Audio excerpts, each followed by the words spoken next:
From Dodge City and into territory on west, there's just one way to handle the killers and the spoilers, and that's with a U.S. Marshal and the smell of Gunsmoke.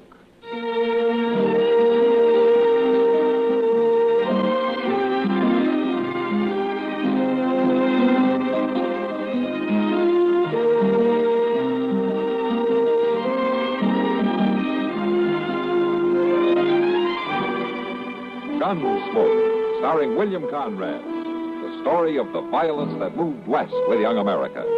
And the story of a man who moved with it. I'm that man. Matt Dillon, United States Marshal. The first man they look for and the last they want to meet. It's a chancy job, and it makes a man watchful. And a little lonely.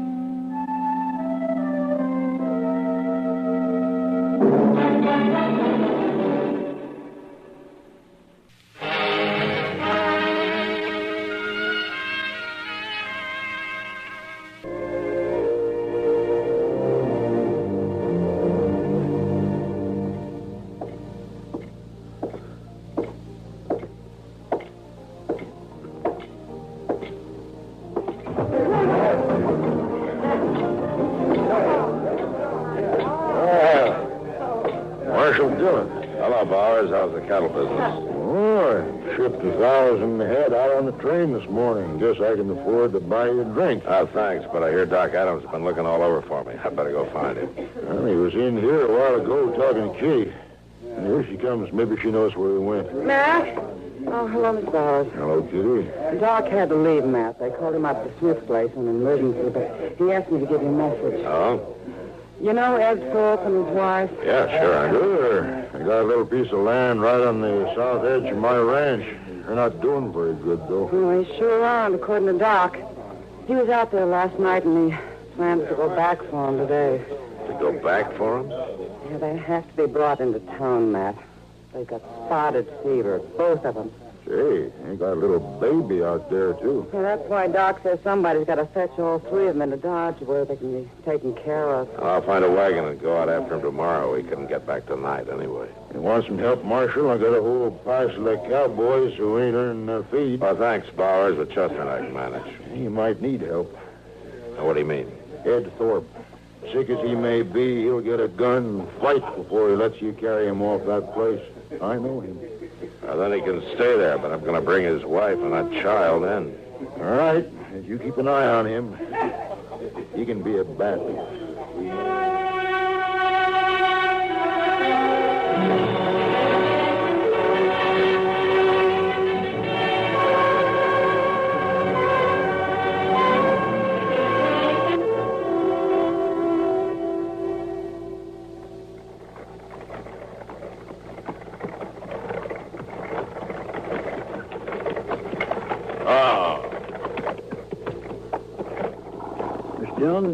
This ain't Ed Thorpe's place. Yeah, I know, Chester, but I want to meet these people. They must be new. Come on.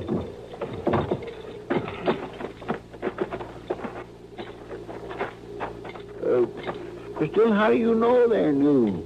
You ain't been out this way in over a year. All the more reason to meet them. I was walking around back. I thought I saw somebody there. Nothing but a sod hut and blow dirt. You must be living on nothing. Doesn't look like it, Chester. Well, you say he's butchering a calf. Now, where'd he get that? Well, he sure didn't raise it on those weeds this woman's trying to hoe.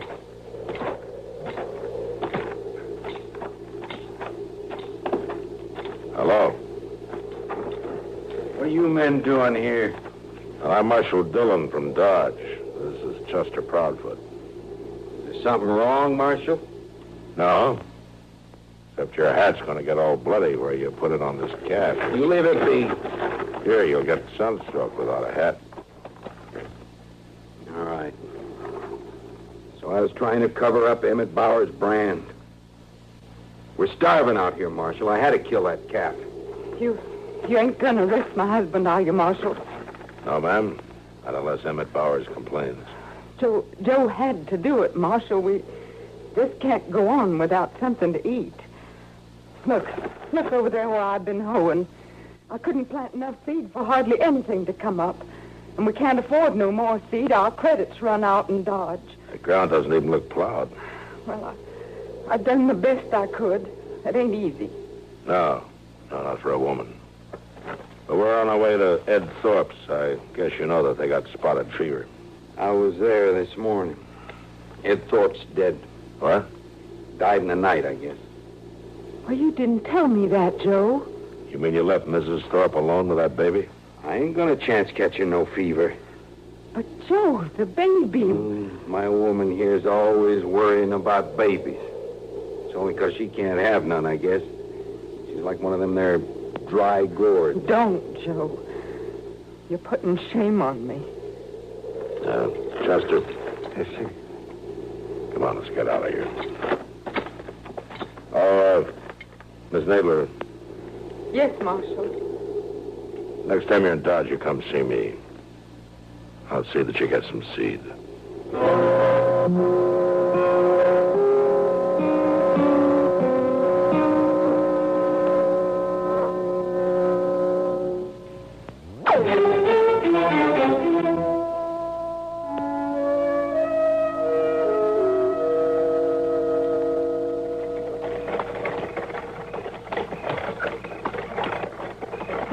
Goodness, Dillon, I thought we wouldn't never make Dodge tonight. How's the baby, Chester? Well, it's asleep anyway. I guess I've been holding it right, huh? Yeah, just like a mother. Oh, no. Oh, there's Doc waiting for us. Oh. Now, you sit tight a minute, Chester. We'll help you with the baby, huh? Sure do hope it don't wake up. Where's Ed Thorpe and his wife there? Well, Ed died before we got there, Doc. Miss Thorpe's lying down and back there. We covered her up good. She's been asleep most of the way. Mrs. Thorpe? She's still asleep. Give me a hand up. Yeah, sure. There you Mrs. Thorpe? Oh, my. What's the matter, Doc? She's not asleep, man. What? She's dead. No. She's died on the way in, I guess. Now we got a baby to take care of. You know, Doc, I think she knew she was going to die. And why? Just before we left her place, she told me that if anything happened to her, the baby was to be put in Ma Smalley's care. And that Ma Smalley was to have complete charge over him. What she says goes.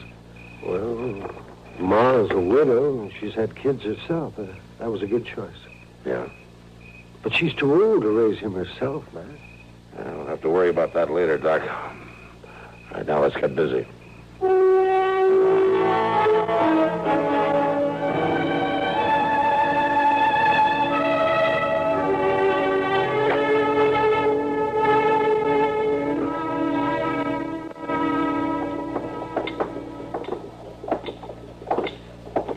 Yonder they are, Mr. Dillon. Standing right in front of the store. Why wouldn't they come to the office, Chester? Well, you know how Ma Smalley is. She don't think it's ladylike to go to any man's office. What she's doing with Miss Nadler, she didn't say. Well, you go on down and get the mail, Chester. I'll wait here for you. All right, sir. Hello, Ma. Hello, Marshal. How have you been, Miss Nadler? Pretty good, Marshal. Ain't everybody can send for the marshal and bring him on the run? Oh, now, Ma, you know your word's always been law with me. Oh, listen to him. Ain't he a terror, Mrs. Nadler? Well, that's true, Ma. Marshal, Mrs. Nadler wants to adopt the Thorpe baby. Well, Miss Thorpe left the baby in your charge, Ma. It's all up to you. I've had him over a week, Marshal, and I'm going to keep him a while longer so he'll be near Doc just in case. But Mrs. Nadler here seems like a mighty fine woman to me, and I'd let her take that baby, only I'm worried about one thing. I told her the truth, Marshal, and she thinks maybe Joe and I can't make a go of it out there. You remember what you said when you was leaving that day? Yes, I said to come to see me, and I'd help you get some seed to plant. Well, now that's all I need. I'll get a little corn up. I might even raise a few hogs. I'll work awful hard, Marshal. I promise I will. She gets started. She can have the baby, Marshal. I'll pay you back. I ain't begging. I'll pay you back every cent, Marshal. Miss Nadler, you come by my office before you leave town. I'm going to go into the store here and have a talk with Mr. Jonas right now. Oh, Marshal, I do thank you. Come I do on back to thank the you. house, Mrs. Nadler. You can look at him a little while longer.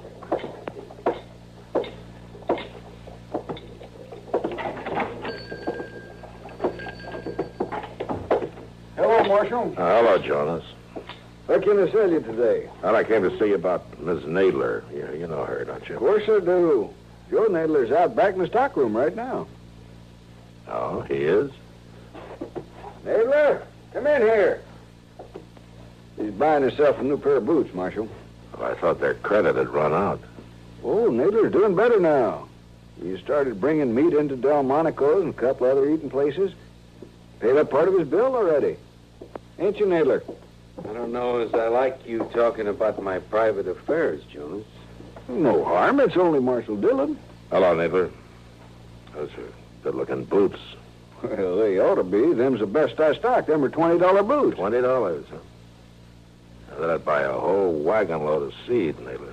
You telling me how to spend my money? Does your wife know you've been doing better lately? Family matters ain't no concern of the law. Oh, yours are. And if it weren't for your wife, I wouldn't bother just warning you, Nadler. But because of her, I'm telling you to take those boots off and buy some seed and whatever else you need to grow corn with. Now, look here, Marshal. Shut up. I'm giving you a chance, Nadler, and 3 days from now, I'm going to be riding out to see what you've done with it. It's up to you whether or not you'll be riding back with me.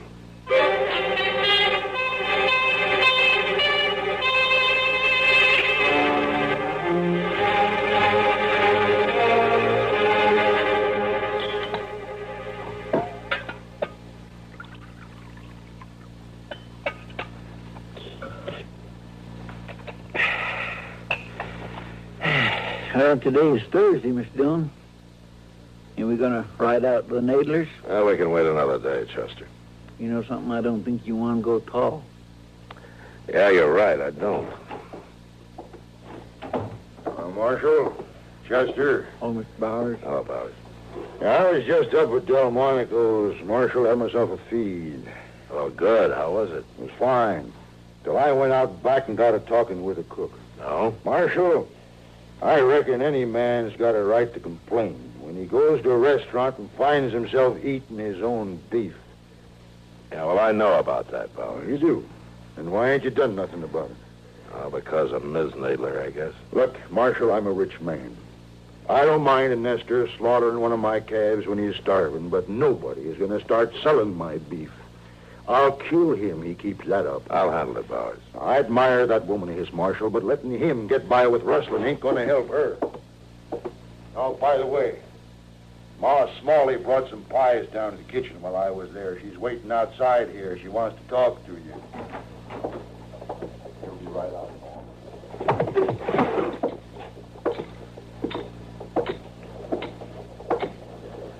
Hello, Ma. You riding out to the Nadlers, Marshal? That's right. Then you tell her I'm sorry. Tell her I think she's a good woman, but I just can't let that baby go into the home of a cow thief. That'll break her heart, Ma. Well, I got a trust put on me, Marshal. All right. I'll tell her.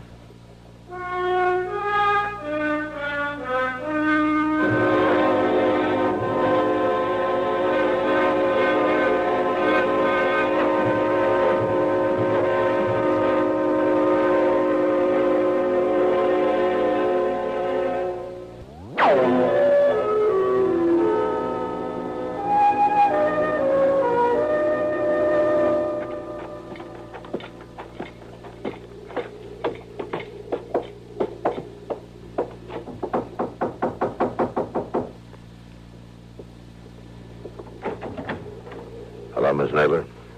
Oh, Marshal. Hello, Chester. All right, ma'am. What brings you out here, Marshal? Is your husband home, ma'am? No, he's been gone since morning. Miss Nadler, Do you know that he's been slaughtering Emmett Bauer's beef? Oh, so he's complained about it. About that calf. No, it's more than the one calf, Miss Nadler. He's been selling meat around Dodge lately. Oh, no. It's true. So that's what he had in the wagon. He wouldn't let me look. I know you've had nothing to do with it, Miss Nadler, but... and I hate to tell you this, but Ma Smalley isn't going to let you have the baby. Well, she's right, Marshal. It wouldn't be fitting. Miss Dillon, look yonder. It's Emmett Bauer's. Yeah.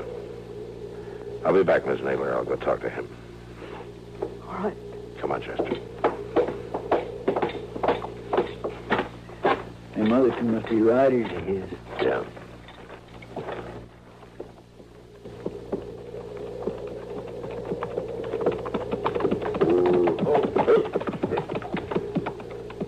I thought I might find you here, Marshal. Something wrong, Bowers? One of my men's been murdered, that's all. What? We found him out yonder, about 5 miles. He'd been left for dead. But he talked a little. Well, what happened? He's gone now, Marshal. So you'll have to take our word for what he told us. All right. You run across Joe Nadler, slaughtering another steer. And Nadler shot him? That's what he said. Anything else? Only that Nadler got on his horse and headed for Dodge. I guess he figures he'll get caught. Might as well get drunk one more time. You'll get caught. I promise you that.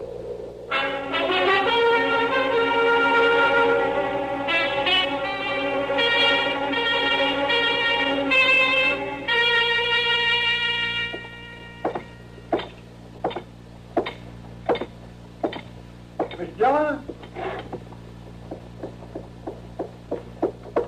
Finally found him. He's in there getting drunk at the bar. Well, it's taken us long enough. Everybody in town must know I'm after him by now. Well, he ain't been trying to hide. We just been looking in all the wrong places.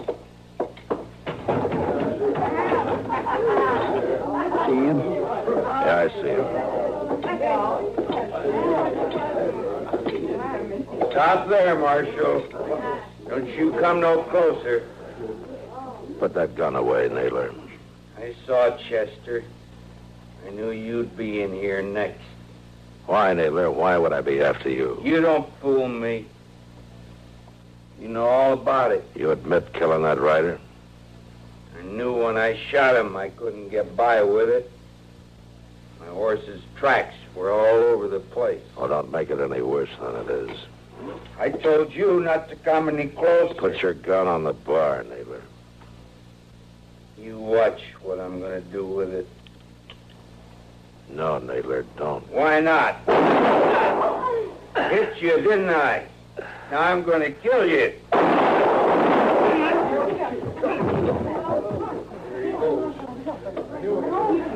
knew him. You hurt bad, Miss Dillon? Oh, he hit me in the arm, Chester. I'll be all right. You killed him. Yeah, do something with him, will you? I'm going over to the docks. Yes, sir, I will.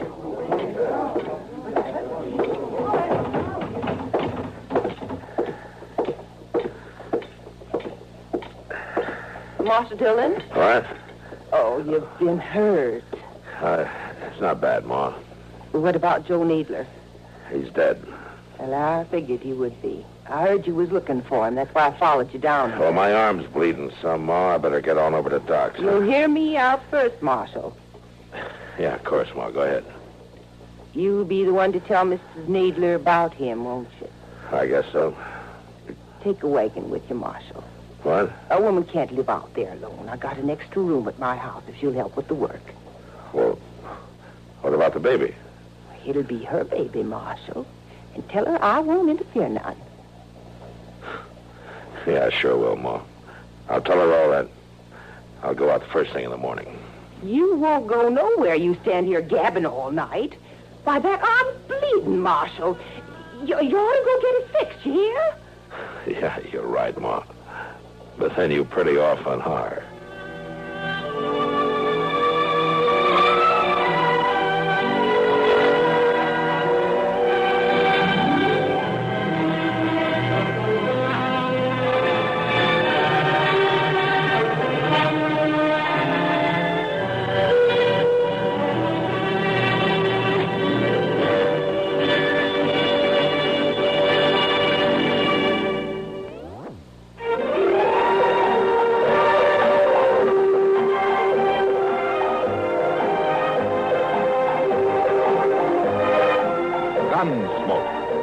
produced and directed in Hollywood by Norman Macdonnell, stars William Conrad as Matt Dillon, U.S. Marshal. The story was specially written for Gunsmoke by John Meston. Featured in the cast were Virginia Christine, John Dehner, Vic Perrin, Ann Morrison, and Harry Bartell. Parley Baer is Chester, Howard McNear is Doc, and Georgia Ellis is Kitty.